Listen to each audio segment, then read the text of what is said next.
Merhaba. Normalde YouTube kanalıma farklı bir video yükleyecektim. Videom şu an hazır. Ama dünden beri Ekşi Sözlük'te felsefecilerle ilgili bir başlık görüyorum. Onunla ilgili video çekmeye karar verdim ve bu videoya hazırlanmadım. Doğaçlama bir şekilde anlatacağım konuyu. Dün sabahtan beri Ekşi Sözlük'te 33 filozofun Öcalan çağrısı diye bir başlık var. Dün sabah baktığımda bu ilk sıradaydı. Pardon, sabah değilmiş. Yanlış hatırlamışım. Sabah değil, öğleden sonradan beri. Şu an 639 tane girdi var. Şimdi giriyoruz başlığa. Ne yazıyor? Dünya çapında 33 düşün insanı Abdullah Öcalan'ın umut hakkı için çağrı yaptı. Çağrıda dünyadaki tüm demokratik, seküler ve ilerici güçleri Öcalan'a kulak vermeye çağırıyoruz denildi. Uzaktan baktığında şöyle düşünebilirsin. Ya evet, PKK'ya, Kürtçülere, Kürt hareketine, Kürt soluna zaten Fransa, özellikle Avrupa, Fransa merkezli yerlerden zaten sürekli destek geliyor. Muhtemelen bu da doğrudur diyorsun. Ama uzaktan diyorsun. Biraz aşağı indiğimde bir de bu çağrıyı, bu mektubu, bu bildiriyi imzalayanlara bakıyorsun. Ellen Badio, ne var başka burada? Zizek, Jack Rancière, başka ne olabilir?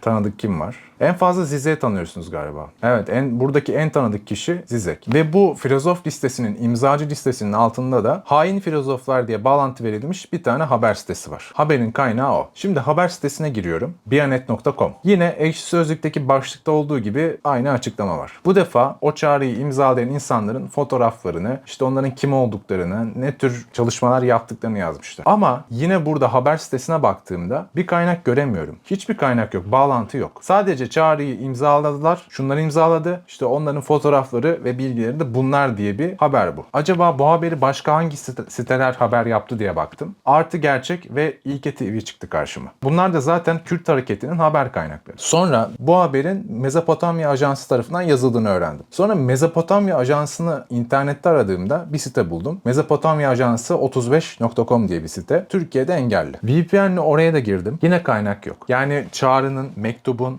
bildirinin fotoğrafı yok, belgesi yok, tanıtı yok. Sonra dedim ki acaba uluslararası haberlerde, ajanslarda var mı? Evet var. Kürtpress.com'da var. Burası da Kürt hareketinden bir haber sitesi olduğu için bu haberi Türkiye'de yazılmış bir haber olarak gösteriyor ve Türkiye'de de bu haber mezopotamyaajansı.com'dan çıkıyor. Bütün kaynaklar Mezopotamya Ajansı'nda birleşiyor. Ancak bu ajansın da paylaştığı haberde hiçbir kaynak yok. CNN, BBC, Reuters gibi hiçbir yerde yok. Sonuç olarak ortaya birisi bir haber atmış, kanıtsız, kaynaksız, belgesiz bir haber atmış. Yani o 33 kişinin bundan haberi yoktur belki de, bilmiyorum. Belki teyitlerler, bilmiyorum. Ama şu an çok uyduruk bir haber gibi görünüyor ve yanıltıcı görünüyor. Şimdi ben bunu niye anlatıyorum? Çünkü bize Ekşi Sözlük'te bir haber veriyorsunuz. Kaynağını da Bianet.com olarak veriyorsunuz. Onda da kaynak yok. Şimdi ben bu başlığa baktığımda 639 tane girdi gördüm. Şimdi sana bu 639 girdiden birkaç tanesini okuyacağım. Gazete okumaktan bile aciz 33 fikirsizin cehalet dolu bir vahşet üzerinden dünyaya adalet çığırtısı. Cahiller.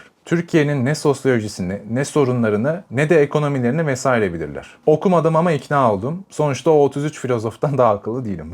Ayrı konu bu da. Başka bir kafa yaşıyor bu arkadaşımız. Filozofluk da bir yere kadar doyuruyor tabii. Organize işler. 33 düşünemeyen filozof. Bir oda sıcak, havasız, penceresiz. İçinde oturanlar kendilerini aydın sayan 33 kişi, 33 düşünemeyen filozof. Sizin 33'ünüzü de tek tek dikerim. Dikerim. Onun bunun çocuklarına bak sen. Ulan yavşaklar, ulan ibneler, ulan ruhunu diktiklerim, popişler. Bunlar sözde filozof. Sizin hümanizminize tüküreyim. Daha da ilerisi var. Bu kaynaksız habere bakıp şöyle tespitler yapanlar var. Kendi arasında 500 yıldır sayısız savaşlarla, bilimsel ve sosyal çatışmayla, kanla, terle, gözyaşıyla, mürekkeple modern dünyayı oluşturan Batı medeniyetinin 2000'lerden itibaren çöküş dönemine girmesinin bir imzası olmuş bu çağrı. Abi bak, siteyi açıp kaynağa bakmıyorlar, teyit etmiyorlar ama orada listelenen 33 kişiye cahil yaftasını yapıştırıyorlar. Her türlü hakaret ediyorlar ama bir türlü de o habere bakmıyorlar.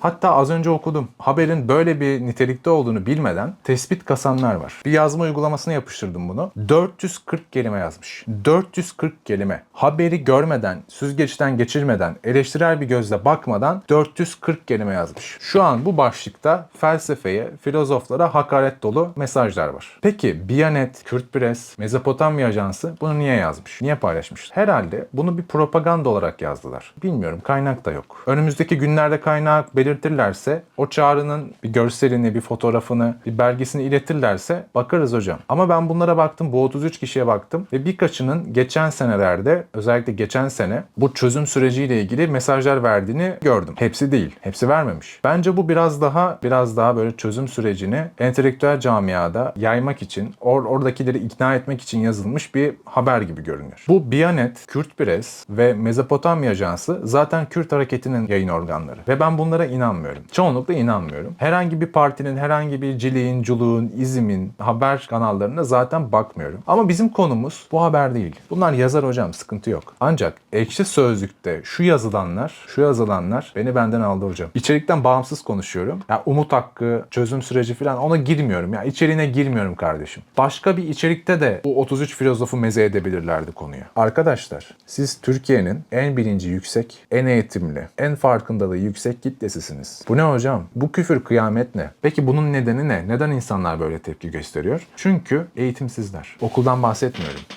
bahsetmiyorum. Yani bir şeyin doğruluğunu teyitle, onu bir sorgula, bir gözden geçir diyen hiç kimse olmadı mı kardeşim? Ailenizde de mi olmadı? İlkokulda, ortaokulda, lisede de mi olmadı? Hadi onu bıraktım, üniversitede de mi olmadı? Bak, bunların sonucunda kaynaksız habere bakıp 33 kişiye götümün filozofları diyen kişiler var. Bak, götümün filozofları yazmış. Çünkü anlamak zor, hakaret etmek çok kolay. Düşünsene, bu en basit konu. Gündelik konulardan biri. Büyük, karmaşık, çetrefilli konularda kim bilir nerelerde yanılgıya düşüyorlar. Biz de düşebiliriz yanılgıya ama bizim de eğitimimizin hakkını vermemiz gerekiyor. Bu başlıkta yazan birkaç kişi var ki onlara teşekkür ederim. Bu haberin kaynaksız olduğunu, eleştirel düşünme süzgecinden geçirmemiz gerektiğini, hemen konuya atlamamamız gerektiğini belirten 2-3 mesaj var. Onların yazarlarına çok teşekkür ederim. Bence Ekşi Sözlüğü taşıyan da onlar gibi insanlar. Her gün DB'ye girip okuyorsak, orada bilinçli insanları okuyorsak dedim ve DB'ye girdim şu anda. DB'de de 33 filozofun Öcalan çağrısı ilk sırada. Diyor ki, değil 33 filozof, gökten 33 melek inse umut hakkı konusuna karşıyım. Kardeşim maşallah dediğimiz 3 gün yaşam. DB'yi övecektim ama DB'de de ilk sırada bu çıktı. Garip hocam, çok garip. Yani onu bile övemedim. En azından DB'de her gün birkaç kaliteli başlık okuyabiliyoruz. Neyse ki o olanağımız hala var. Bugün dediğim gibi farklı bir video yayınlayacaktım. Ancak bu konu karşıma çıktı. Ben de bu konuda düşüncelerimi söylemek istedim.